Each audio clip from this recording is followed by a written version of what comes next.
A partir dessa aula, nós abordaremos um dos mesoconteúdos mais práticos de todas as áreas sub-áreas da ciência do solo, que são os adubos e a adubação das culturas. Entretanto, antes de iniciarmos os estudos sobre recomendação de dose, fonte, local e época certa de aplicação desses fertilizantes e também conhecer a demanda das culturas, é importante que nós conheçamos algumas características dos fertilizantes, dos principais pelo menos, bem como qual a legislação vigente a respeito do controle de qualidade e vendas desses produtos.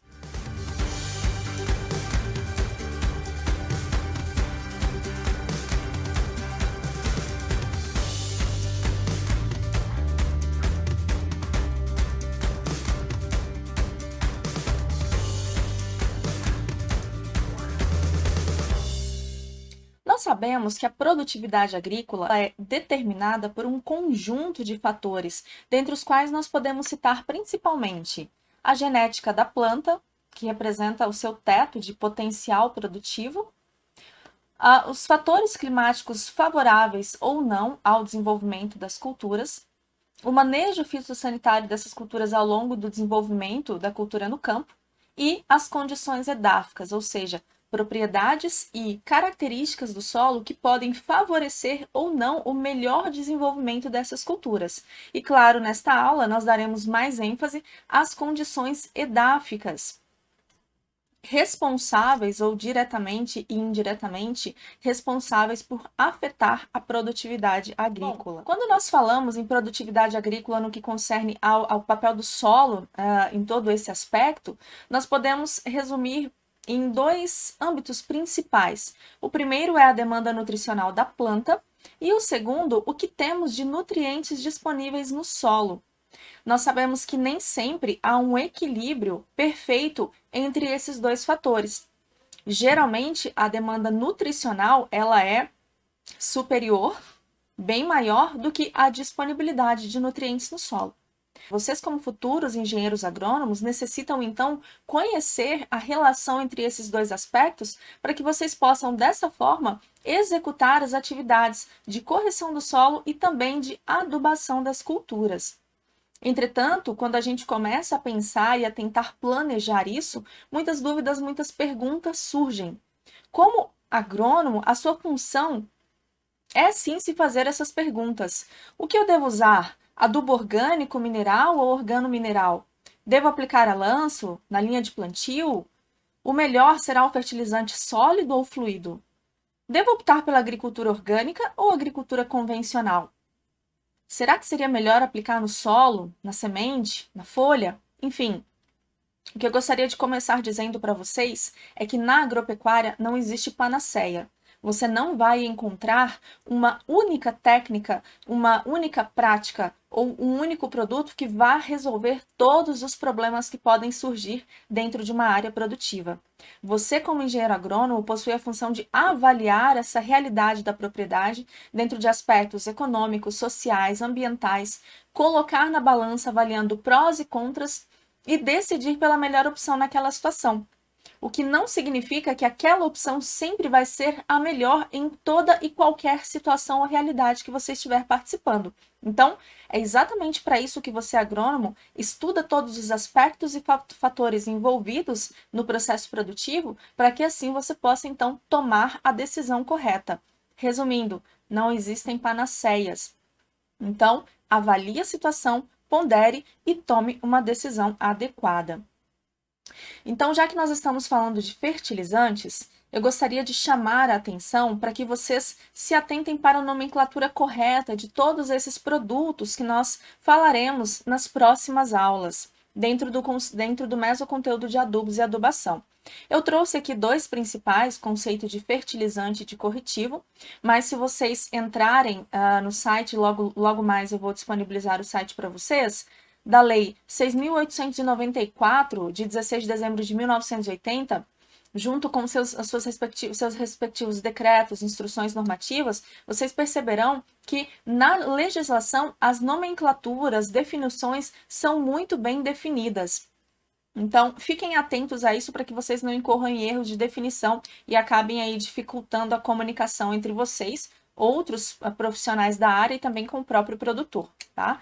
Por exemplo, quando nós falamos de fertilizantes, nós estamos nos referindo a uma substância que pode ser mineral ou orgânica, natural ou sintética e que pode fornecer um ou mais nutrientes às plantas. Então, o fertilizante possui como principal função atender à demanda nutricional da planta. Por outro lado, o corretivo é um material apto a corrigir uma ou mais características desfavoráveis do solo. Quais são essas características? Podem ser alcalinidade, salinidade, acidez, dentre outros problemas, tá? Vale enfatizar que esses conceitos não são mutuamente exclusivos. Um corretivo, por exemplo, ele pode ter ação fertilizante e é ideal que ele tenha ação fertilizante. O próprio calcário, que geralmente é composto por carbonato de cálcio, ele não só corrige o pH pela ação do carbonato, como também fornece um macronutriente secundário para as plantas, que é o cálcio. Esses fertilizantes, como eu já falei, eles são classificados e têm essas definições muito bem claras em toda a legislação vigente no país. Então, nós podemos dizer que a principal classificação dos fertilizantes gira em torno de 3 aspectos. Primeiro, do nutriente contido, segundo, quanto às suas características químicas e terceiro, quanto às suas características físicas. Quanto ao nutriente contido, nós podemos classificá-los de acordo com o que ele tem na sua constituição. Por exemplo, nutrientes que tenha nitrogênio primariamente, principalmente e predominantemente em sua constituição, nós dizemos que são, então, fertilizantes nitrogenados ou fertilizantes fosfatados, por causa do fósforo, potássicos, por causa do potássio, cálcicos, magnesianos, e assim por diante, contendo micronutrientes, contendo enxofre, enfim, eles podem ser classificados de acordo com o nutriente que eles contêm.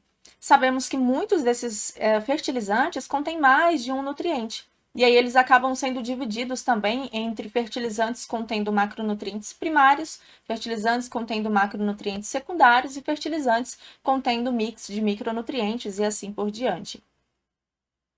Quanto à classificação química, esses fertilizantes podem ser divididos, agrupados em 3 grandes grupos. O primeiro são os fertilizantes minerais, segundo, fertilizantes orgânicos e terceiro, fertilizantes organominerais. Os fertilizantes minerais, pessoal, são todos aqueles fertilizantes constituídos de compostos inorgânicos, tá? E inclui também algumas exceções, como é o caso daqueles que são constituídos por carbono, mas eles são sintéticos ou artificiais, como é o caso da ureia, que tem carbono em sua constituição. Mas a ureia, por ser sintética, é considerada um fertilizante mineral, tá?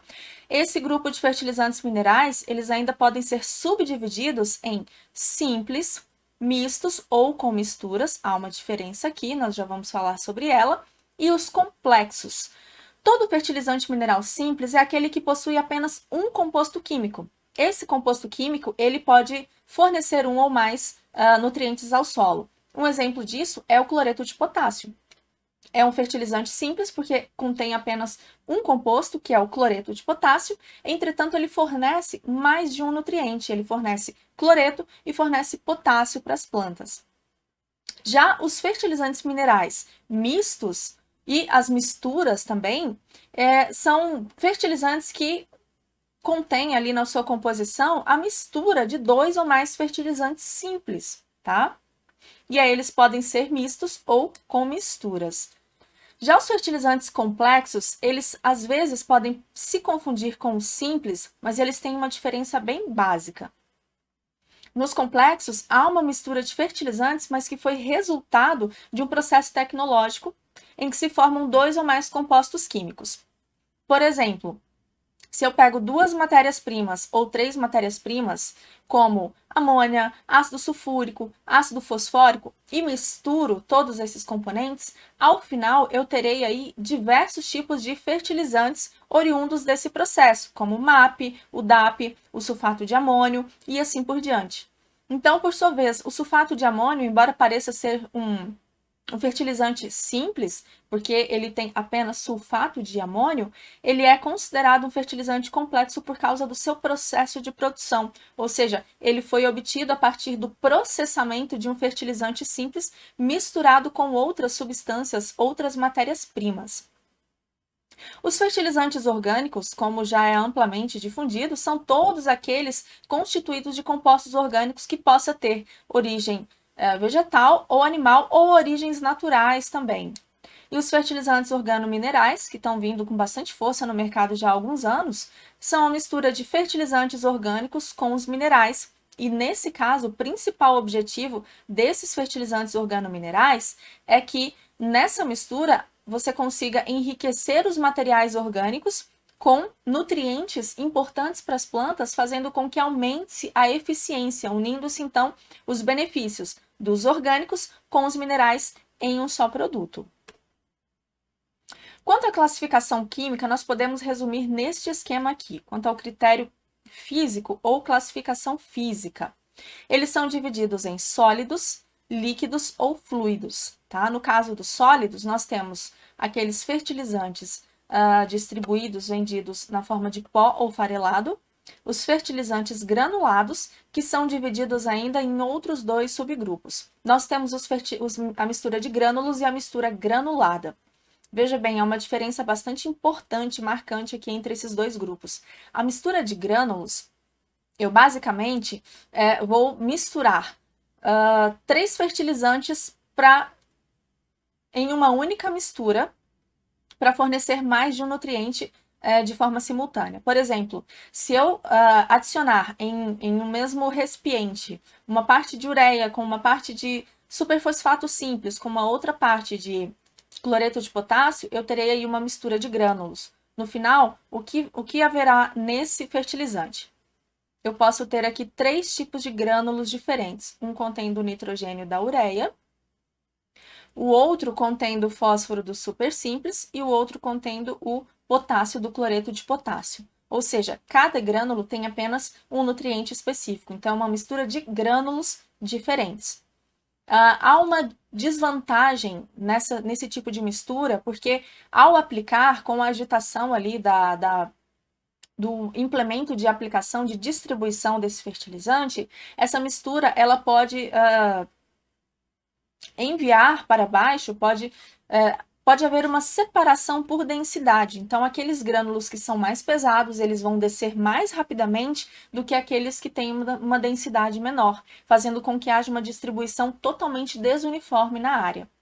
Para corrigir este tipo de problema, então já há muitos anos nós temos no mercado a mistura granulada, que nesse caso, em um único grânulo, nós teremos aqui todos os nutrientes de interesse. Então, não importa o tamanho do grânulo que está caindo no início ou no final do processo de aplicação do fertilizante, porque cada grânulo fornecerá ali naquele local os 3 nutrientes propostos para serem distribuídos ali, tá bom?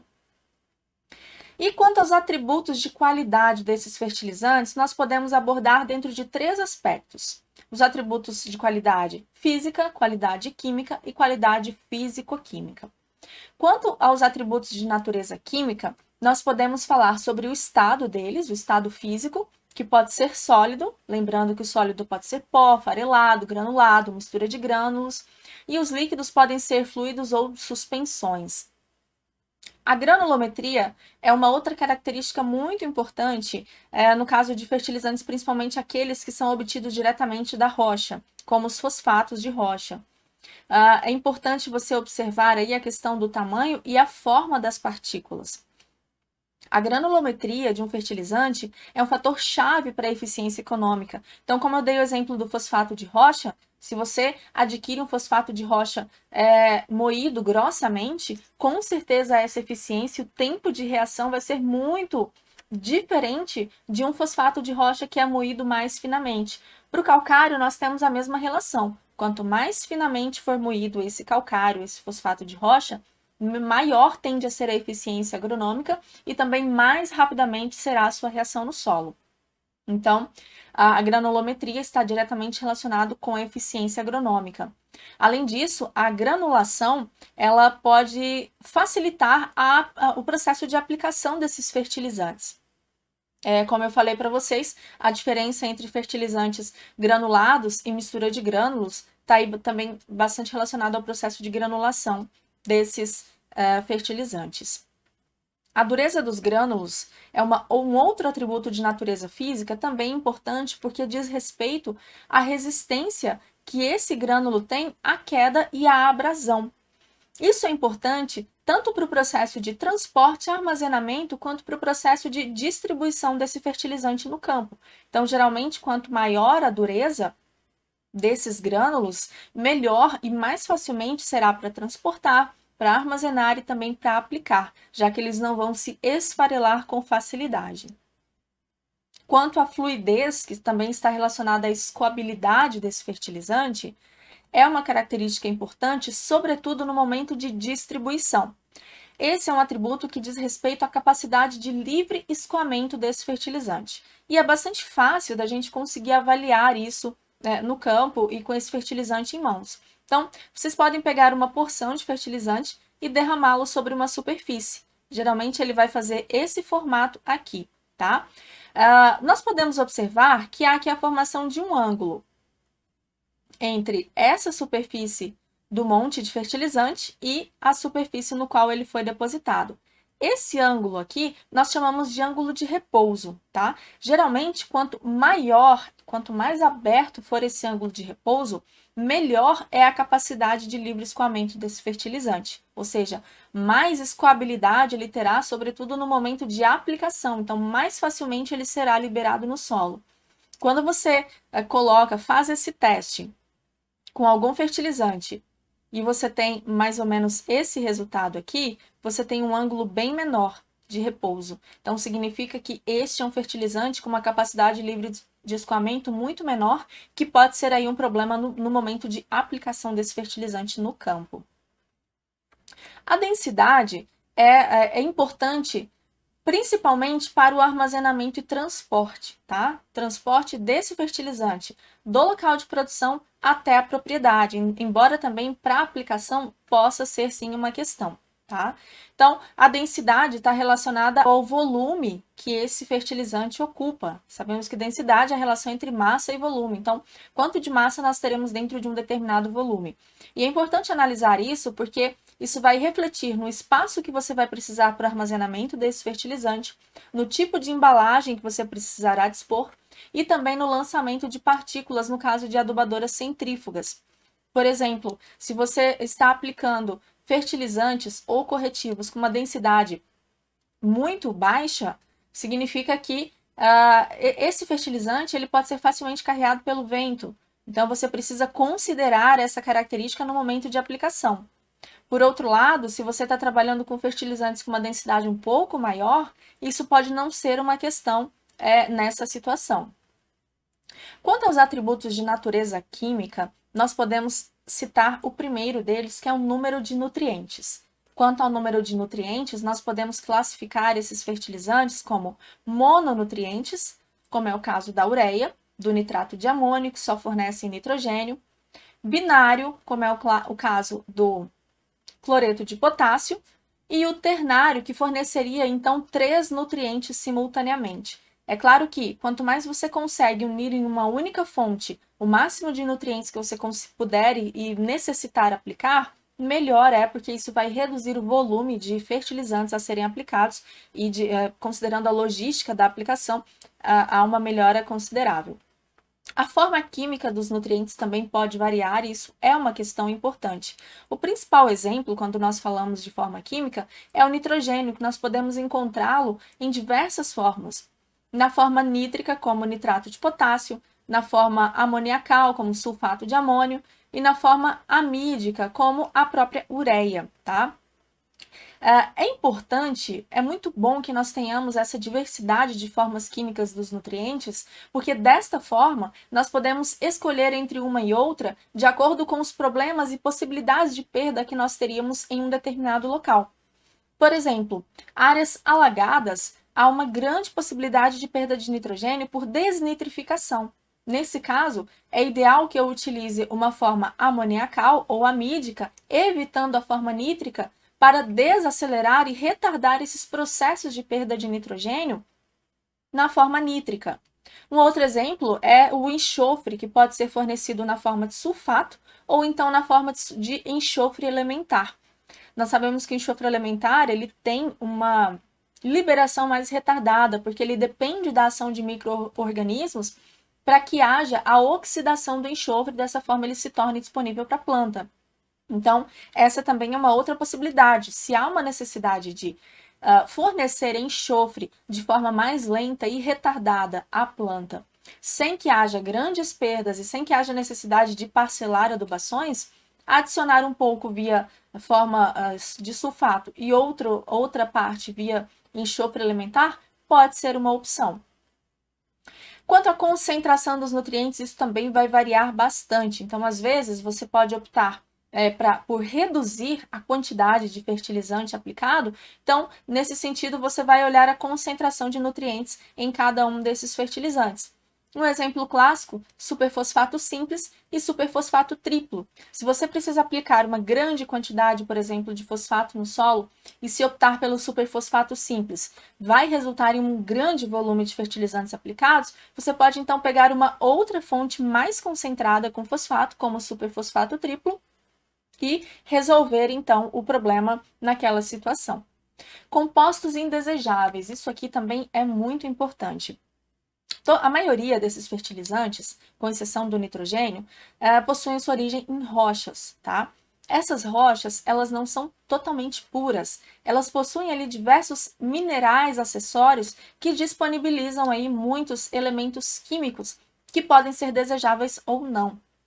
Um exemplo disso são os fertilizantes fosfatados, que já vêm sendo estudados aí há muitos anos, quanto à presença de metais pesados, elementos terras raras, que são adicionados ao solo juntamente com esses fertilizantes, mesmo não sendo desejáveis naquele momento. Isso é importante também no uso de fertilizantes orgânicos, tá? Nós sabemos que não há um controle tão grande assim da composição de fertilizantes orgânicos. Então, dependendo da fonte no qual você terá esse fertilizante, pode ser que ele tenha aí uma concentração considerável também de metais pesados, ou até mesmo de coliformes fecais e alguns outros componentes biológicos ali que podem prejudicar ou não beneficiar muito o desenvolvimento da cultura em questão. Outro fator muito importante é o poder acidificante e alcalinizante dos fertilizantes. Então, poder acidificante refere-se àqueles nutrientes, aqueles fertilizantes que, quando adicionados ao solo, eles tendem a reduzir o pH do solo por conta das reações que eles causam ali. Um exemplo muito clássico disso são os fertilizantes nitrogenados amoniacais, porque logo que eles entram no solo, esse amônio ele é convertido para nitrato, e nessa conversão, nessa transformação de amônio para nitrato, a perda de prótons para a solução do solo, fazendo com que haja, então, redução. No caso do enxofre elementar também, porque quando esse enxofre elementar ele cai no solo, ele vai ser oxidado pela atividade como consequência da atividade microbiana no solo, fazendo então com que haja falar de uma forma mais simples, um sequestro de oxigênios da molécula de água, liberando aí também hidrogênios para o solo, tá? Quanto ao poder alcalinizante, já é o contrário. O poder alcalinizante está presente naqueles fertilizantes e corretivos que, quando adicionados no solo, a sua reação resulta no aumento do pH do solo, tá? Isso acontece em corretivos, termofosfatos, e é um problema também no caso da ureia, principalmente ao redor dos grânulos, fazendo com que haja aí perdas significativas de nitrogênio por volatilização de amônia, como nós já vimos no mesoconteúdo de fertilidade do solo. A compatibilidade química é um outro atributo muito importante a ser considerado, principalmente no momento de aplicação. Geralmente, aplica-se vários fertilizantes juntos para economizar operações no campo. Então, antes de fazer essa mistura nos implementos, é importante que vocês verifiquem qual o nível de compatibilidade desses fertilizantes que estão sendo misturados.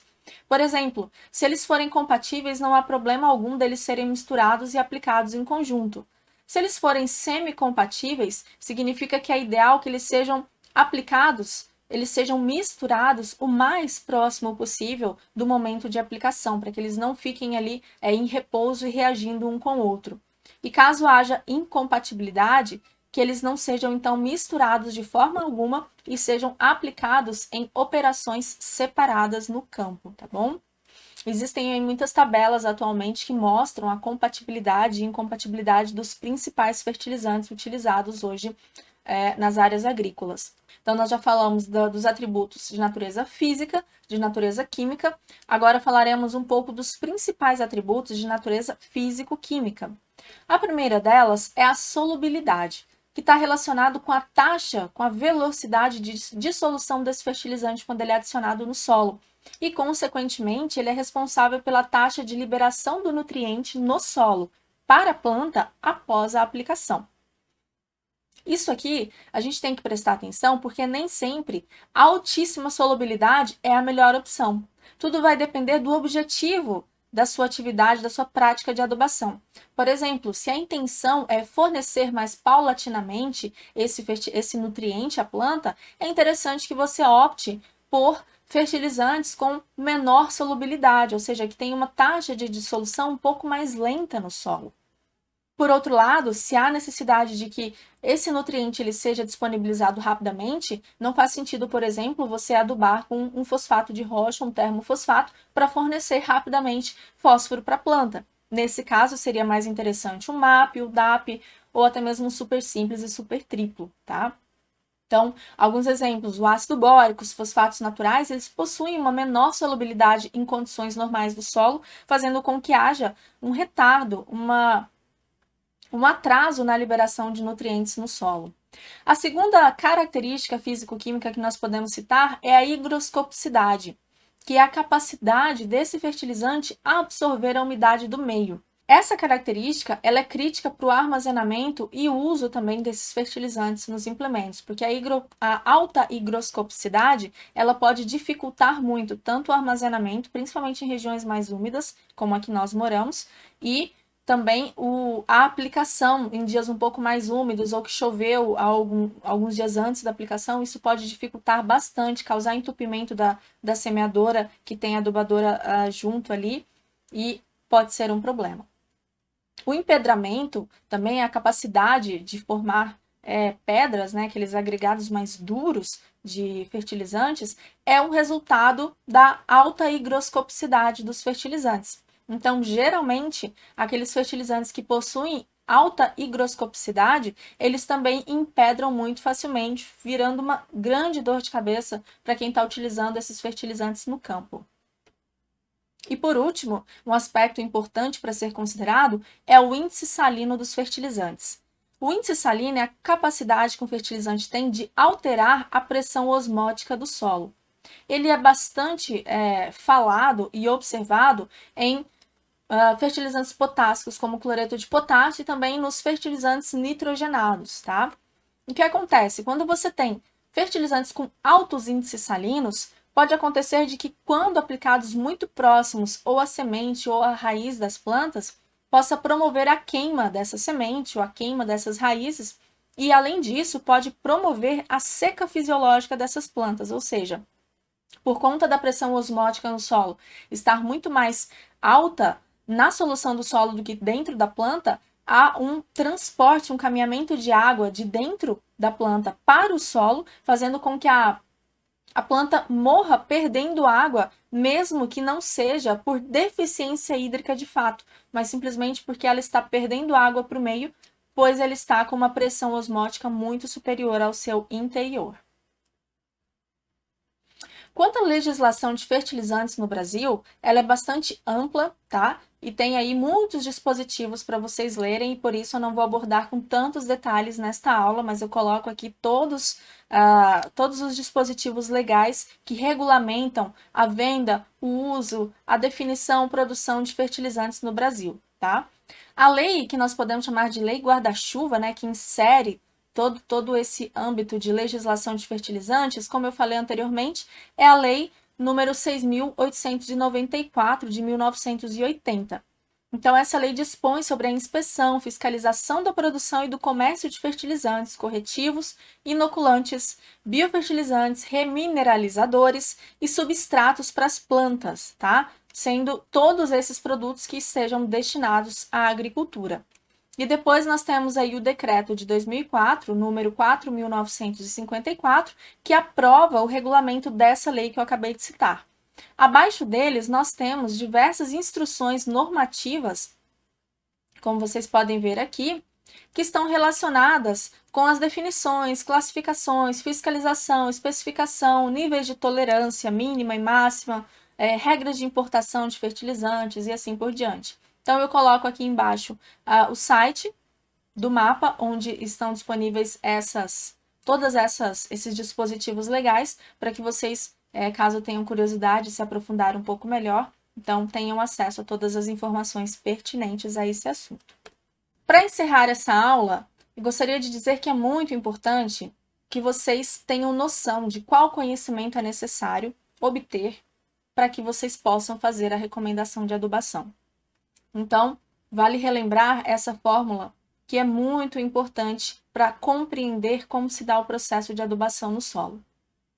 Então, a adubação ela ocorre quando a demanda da planta é maior do que a disponibilidade de nutrientes no solo, como nós falamos no início desta aula. Portanto, nós podemos dizer que a adubação da planta é função da demanda nutricional menos a disponibilidade de nutrientes vezes o fator de eficiência desse fertilizante. Então, considerando esses 3 itens, requerimento nutricional da planta, disponibilidade de nutrientes e uso eficiente dos fertilizantes, nós podemos então citar algumas áreas que são de extrema importância, que estejam claras na mente de vocês. O primeiro delas é a nutrição mineral de plantas, porque você não consegue conhecer como atender o requerimento nutricional da planta se você não conhece a demanda nutricional. Tá? Então, nutrição mineral de plantas, que nós acabamos de ver, é um tema de extrema importância. Dentro de disponibilidade de nutrientes, nós podemos destacar toda a dinâmica de nutrientes do solo, as possibilidades de entradas, de perda de nutriente. Portanto, nesse aspecto, é importante que vocês entendam a dinâmica física, química e microbiológica do solo, tá?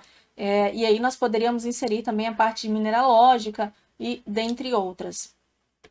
E para o uso eficiente do fertilizante, a fertilidade do solo aliado com tudo que nós veremos nesse mesoconteúdo é de extrema importância. Então, qual é o meu recado aqui? Se tem algum assunto que você teve dificuldade nos mesoconteúdos anteriores, voltem para o caderno, voltem para os materiais de leitura, tirem essas dúvidas para que vocês não fiquem com lacunas à medida que nós vamos avançando no mesoconteúdo de adubos e adubação de cultura. E para nós iniciarmos os estudos nesse mesoconteúdo, eu sugiro a leitura desses 3 livros muito bons do IPNI e também todos os materiais que estão disponíveis no Moodle para que dessa forma vocês consigam fazer as atividades propostas. Bons estudos, pessoal!